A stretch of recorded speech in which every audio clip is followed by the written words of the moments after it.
வீடு சேஞ்ச் ஆயிடுச்சு. ஆனா என்னோட ஹஸ்பண்ட் தேவோட கண்டிஷன் மட்டும் அப்படியே தான் இருந்துச்சு. நான் இந்த விஷயத்த பத்தி பேசினா எப்பவும் என்னோட ஹஸ்பண்ட் கேட்காத மாதிரியே போயிடுவாரு. இன்னைக்கும் அதே மாதிரி தான் நடந்துச்சு. அவரு ஈவினிங் ரொம்ப டயர்டா வந்து 2 நிமிஷத்துல அவுட் ஆகி தூங்கிடுறாரு. எப்படி இருக்கு? எப்பவும் போலதான். நான் உங்ககிட்ட ஃபிளாட்டை பத்தி பேசிக்கிட்டு இருக்கேன். நீ எப்பவும் அதே விஷயத்தை தான் யோசிப்பியா? எந்த வேலை ஒழுங்கா முடியலையோ மனுஷங்க அத பத்தி தானே பேசிட்டு இருப்பாங்க. அப்படியா? உன்னோட வண்டி எப்படி ஓடிக்கிட்டு இருக்கு? சர்வீஸ் பண்ணி 3 மாசம் ஆச்சு. வண்டினா சர்வீஸ் பண்ணணும்ல. ஓகே, நாளைக்கு அதை மெக்கானிக் கிட்ட கொண்டு போயிடலாம். மெக்கானிக் கிட்ட கொண்டு போக என்ன அவசியம் இருக்கு? மெக்கானிக்க வீட்டுக்கு வர சொல்லலாம்ல. அவன்லாம் இங்க வரமாட்டான். ஏன், அவனுக்கு என்ன ஆச்சு? அவன் போனே எடுக்கல. நாளைக்கு வேற ஒரு மெக்கானிக் கிட்ட கொண்டு போகலாம். சரியா? இப்ப தூங்கு. என்னோட வாழ்க்கையில நான் எப்பவும் தூங்கிட்டு தானே இருக்கேன். அதான் சொல்லுவாங்கல்ல, எல்லா இருட்டுக்கு அப்புறமும் ஒரு வெளிச்சம் வரும்னு. அப்படி ஒரு வெளிச்சம் என்னோட லைஃப்லயும் வந்துச்சு. ஒரு நாள் என்னோட ஹஸ்பண்ட் அவரோட ஆபீஸ் ஃபைல வீட்ல இருந்து எடுக்கிறதுக்கு ஒரு எம்ப்ளாயை வீட்டுக்கு அனுப்புனாரு. சொல்லுங்க. தேவ் சார் ஃபைல் வீட்ல இருக்கான், அதை எடுத்துட்டு வர சொன்னாரு. ஓகே, வாங்க உட்காருங்க. நான் அவன்கிட்ட ஃபைலை கொடுத்தேன். அவன் ஃபைலை வாங்கும்போது அவனோட கை என் கை மேல பட்டுருச்சு. எனக்குள்ள எரிஞ்சிட்டு இருந்த அந்த தீ ரொம்பவே எரிய ஆரம்பிச்சிருச்சு. என் மனசுல இருக்கிற விஷயத்த அவன்கிட்ட சொல்லணும்னு நினைக்கிறதுக்குள்ள அவன் வீட்ல இருந்து கிளம்பிட்டான். ஆனா நான் மறுபடியும் அவனை என்னோட வீட்டுக்கு வர வைக்கிறதுக்கு ஆசைப்பட்டேன். அதனால என்னோட ஹஸ்பண்டோட ஆபீஸ் பேக்ல இருந்து ஏதாவது ஒரு டாக்குமெண்ட் எடுத்து மறைச்சு வைக்க ஆரம்பிச்சேன். இந்தாங்க. சரி, ஓகே, நான் கிளம்புறேன். பாய் பாய். பாய். லாக் பண்ணிக்க ரீட்டா. சரி. என் ஹஸ்பண்ட் கிளம்பினதுக்கு அப்புறமா நான் நாள் முழுக்க வெயிட் பண்ணிட்டே இருந்தேன். அவர் எப்ப அந்த பங்கஜ டாக்குமெண்ட் எடுக்கிறதுக்கு வீட்டுக்கு அனுப்புவாருன்னு.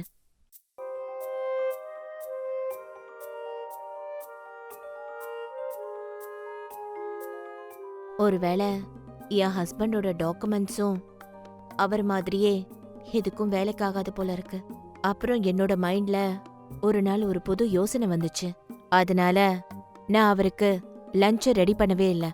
ரீட்டா, எனக்கு லஞ்ச் ரெடி பண்ணிடியா? எனக்கு இன்னைக்கு உடம்பே சரியில்லை, அதனால நான் லஞ்ச் ரெடி பண்ணவே இல்லை. அப்ப நான் என்ன சாப்பிடுறது? உனக்கே தெரியும்ல, நான் வெளி சாப்பாடெல்லாம் சாப்பிடுறது இல்லைன்னு. தெரியுங்க. நான் 2 மணிக்குள்ள உங்களுக்கு லஞ்ச் ரெடி பண்ணி வச்சிடுறேன். நீங்க உங்க எம்ப்ளாயை அனுப்பி வைங்க, நான் அவர்கிட்ட கொடுத்து அனுப்பிடுறேன். சரி, நான் கிளம்புறேன். தேவ் அவரோட எம்ப்ளாய வீட்டுக்கு அனுப்புறதுக்கு ஒத்துக்கிட்டாரு. அப்புறம் என்னோட லக்கும் ஒர்க் அவுட் ஆக ஆரம்பிச்சிருச்சு. எப்ப அவர் வருவாரோ, நான் எப்போ அவரை. அப்பதான் திடீர்னு டோர் பெல் அடிச்சது. அப்புறம் நான் உடனே போய் கதவை திறந்தேன். Hello ma'am. Hello ma'am, sir tiffin வாங்கிட்டு வர சொன்னாரு. வாங்க, உள்ள உட்காருங்க. Thank you ma'am. சீக்கிரம் ரெடி பண்ணுங்க, சாருக்கு ரொம்ப பசிக்குதுன்னு சொன்னாரு. சாரோட பசியெல்லாம் விட்டு தள்ளுங்க, என்னோட தாகத்தை தணிக்க பாருங்க.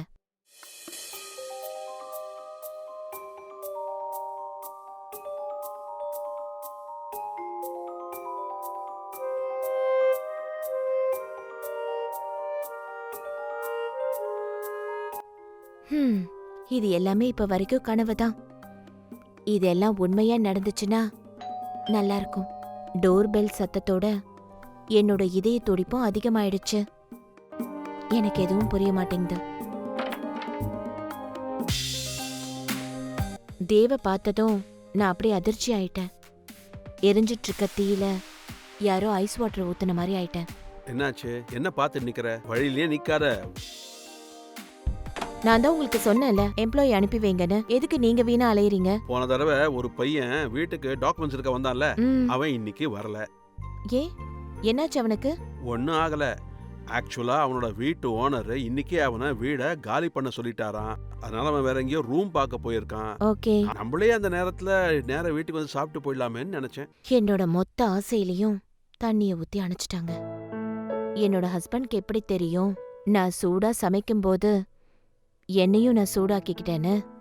இப்ப அவ்வளோ சூடாகி என்ன பிரயோஜனம்? அப்புறம் அவருக்கு போன்ல ஒரு கால் வந்துச்சு. அதோ சொல்லு. சார் எனக்கு ரூம் கிடச்சிருச்சு. ஆனால் காலியாக 2 நாள் ஆகுமா? எனக்கு இந்த ம். 2 நாளைக்கு எங்கன்னா தங்கறதுக்கு ரூம் அரேஞ்ச் பண்ணிங்கன்னா நல்லாயிருக்கும் சார். சரி, அப்படின்னா ஒன்று பண்ணு. நீ நேராக ஆஃபீஸ்க்கு வந்துடு, மற்றதை நான் பார்த்துக்கிறேன். Okay sir. Okay. Thank you sir. என்னாச்சு? அந்த பங்கஜுக்கு எங்கேயும் ரூம் கிடைக்கலையா? அவன் 2 நாளைக்கு நம்ம வீட்டில் தங்கிக்கிறேன்னு சொல்கிறான். அர்ஜென்ட்டான டைம்ல நம்ம அவனுக்கு கொஞ்சம் ஹெல்ப் பண்ணோம்னா என்ன தவறு இருக்கு? ம் எனக்கு அதுல எந்த ப்ராப்ளமும் இல்ல. ம் ம் இதுல ப்ராப்ளம் ஆகிறதுக்கு என்ன இருக்கு? தாகமா இருக்கிறவங்களுக்கு குளமே பக்கத்துல வரப்போகுதே. அதுக்கப்புறமா பங்கஜ எப்ப நம்ம வீட்டுக்கு கூட்டிட்டு வருவாருன்னு காத்துக்கிட்டே இருந்தேன். வந்துட்டீங்களா? ம் ம். Hello Pankaj, hello ma'am. வா பங்கஜ். வாங்க. இந்த ரூம்ல உங்க திங்ஸ் எல்லாம் வச்சிருங்க. ம் ரீட்டா, நீ போய் அவனுக்கு கொஞ்சம் ஹெல்ப் பண்ண. நான் போய் ரெஃப்ரெஷ் ஆயிட்டு வரேன். ம், சரி.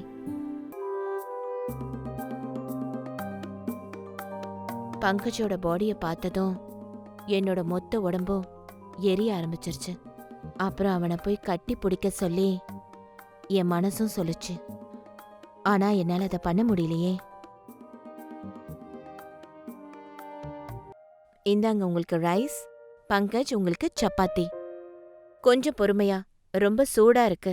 ஒரு பிரச்சனையும் இல்லை மேம். சூடான பொருளை எப்படி கூல் பண்ணேன்னு எனக்கு நல்லா தெரியும். பங்கஜ் அந்த சப்பாத்திய பத்தி தான் பேசிட்டு இருந்தான். ஆனா ஏன்னு தெரியல, அவன் என்ன பத்தி தான் பேசிட்டு இருக்கான்னு எனக்கு தோணுச்சு. அன்னைக்கு நைட் ஃபுல்லா நான் இத பத்தி தான் யோசனை பண்ணிட்டு இருந்தேன். நான் எப்படி அவன்கிட்ட போறது? நான் என்னோட தேவையை நிறைவேற்றிக்கிறதுக்காக கண்டிப்பா அவன்கிட்ட போய் தான் ஆகணும்.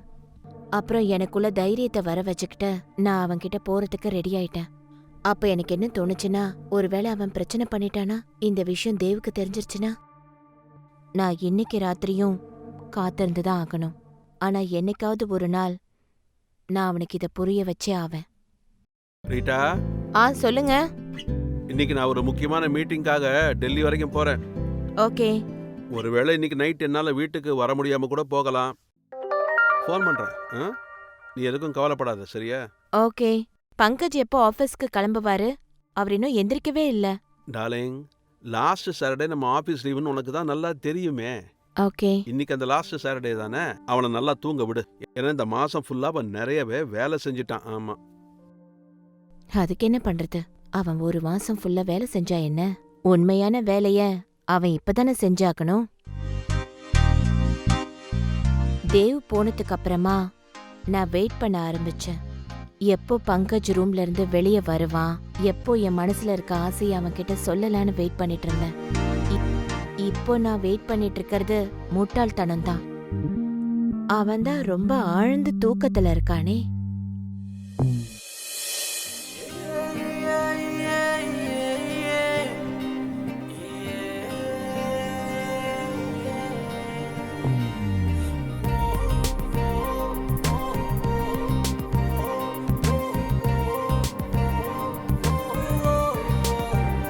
மேம், பங்கஜ், எழுந்துரு.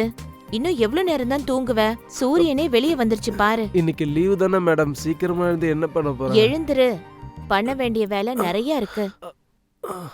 சரி, ஓகே. நான் ஃப்ரெஷ் ஆயிட்டு வரேன்.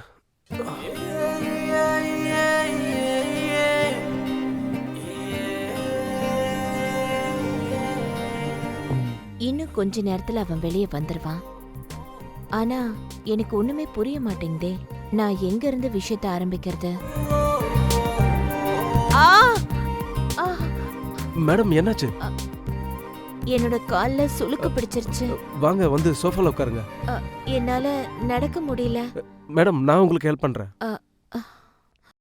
ஹெல்ப் பண்றதெல்லாம் விட என்ன தூக்கிட்டு போ. என்ன அங்கேயும் இங்கேயும் பாத்துட்டு இருக்க? என்ன தூக்குன்னு சொல்றேன்ல.